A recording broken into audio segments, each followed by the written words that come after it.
Okay, so the irrational functions are introverted sensing, extroverted sensing, introverted intuition, extroverted intuition. So if your first irrational function is extroverted, your type code has a P in it. And if your first irrational function is introverted, your type code will have a J. Doesn't mean that everyone's first function is irrational. You could be an introvert, so your first function is introverted, and then your second one, an introverted, and it could be rational. That means the second one will be extroverted and it will be irrational. So INFP, ISFP, both have Phi as their first function. And then ISFP, of course, is extroverted sensor. And INFP, the second function is extroverted intuition. So I could explain this, over and over, but it's probably easier to look at a chart. But once you've done that, it's a question of what that means. So I think I'll start with extroverted sensing. Let me see. So ISFP, ISTP, and then ESFP and ESTP are the four types whose first irrational function is extroverted sensing. So it's the artisans, everyone with an S and a P in their type. Extroverted sensing is all about the present moment and taking advantage of it. So for ESFP, that means a lot of performance art. And I know there's a video here on YouTube that an ESFP made about she can't sit still and she loves to dance, and it kind of reminded me of that that video that I think his name was Ken Robinson, that he did about the dancer who couldn't sit still in school, because it's classic for people with SP in their type code to be diagnosed with ADHD, and I think it's the NPs that usually get the ADD inattentive type, So not wanting to sit still, having really low filters because you just catch everything that goes on around you. Or in fact, you don't catch it because you're too busy, paying attention to something else, but definitely influenced by the outer environment and possibly even distracted by it, and really active. And so for the ESFP, I guess I've talked about what that means. Their second, I guess, auxiliary function is introverted feeling, so that it kind of explains like the artistic motivations. They're looking for a certain sort of right-brained sense in the world and sort of making meaning of it, and they do it through interaction. People who talk about theater and how any action could be theater probably have ESFP or maybe ISFP preference. Then there's the ESTP. They're looking for their advantage all the time too, and they're very, I don't know, their auxiliary type is introverted thinking.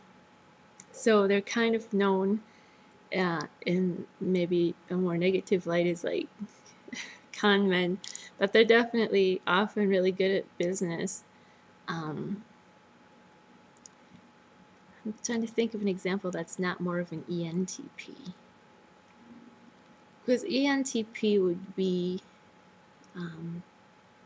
maybe a movie director who makes a burlesque, or there's somebody who might cut corners a little bit too and see their advantage in things too, and they're a thinker, so they know how people work very well, but they're not, as concerned about it.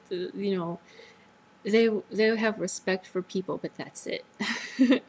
So ESTP, I think, are more just in the business world a lot of the time. I think a salesman is a perfect example of that.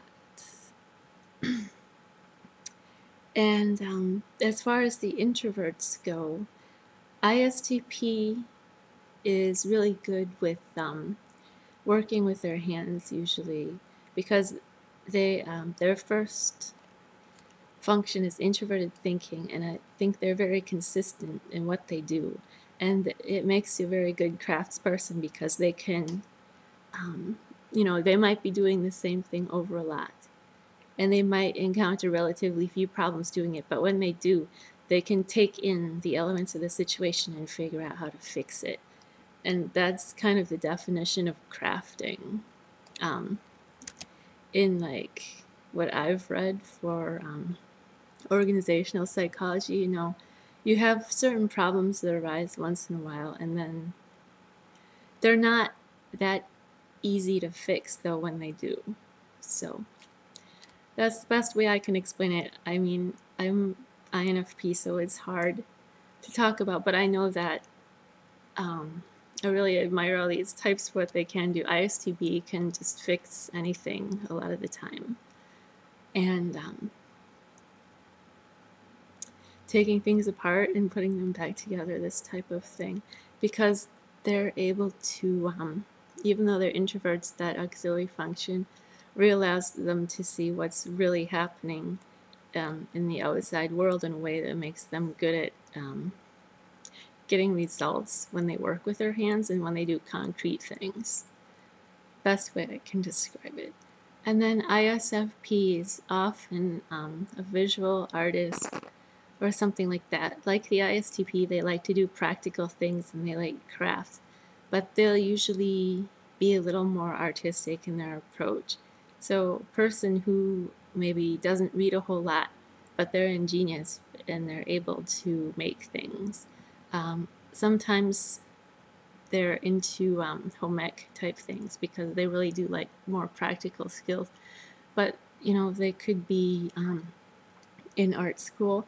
I think ISFP and somewhat ISTP too are kind of considered to be like the cool kids.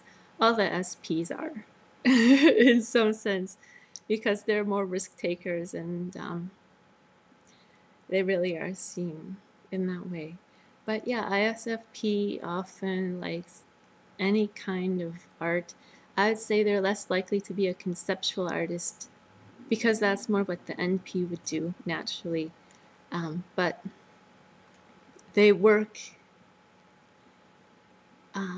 without, I don't want to say without thinking, but again, they just have the ingenuity to put things together.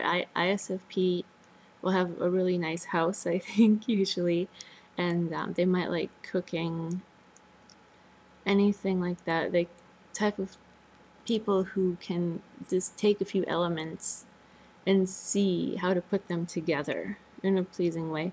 And it's almost, I don't want to say deceptively simple, but as an INFP, I can't do what they can do, and I always try to think harder to see how they've done it, but really the way they do it is with that extroverted sensing, just seeing, what works and what doesn't, according to their senses.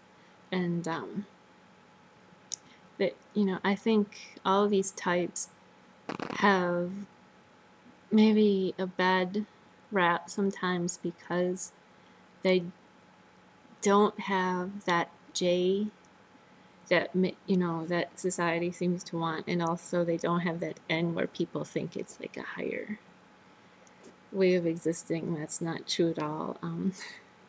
The SPs have just an amazing way of not having to think things through too much, but just working through interaction with everything that they perceive through their senses to organize their world or to create. So that is extroverted sensing, and I guess to make more sense, I'll do introverted sensing next time.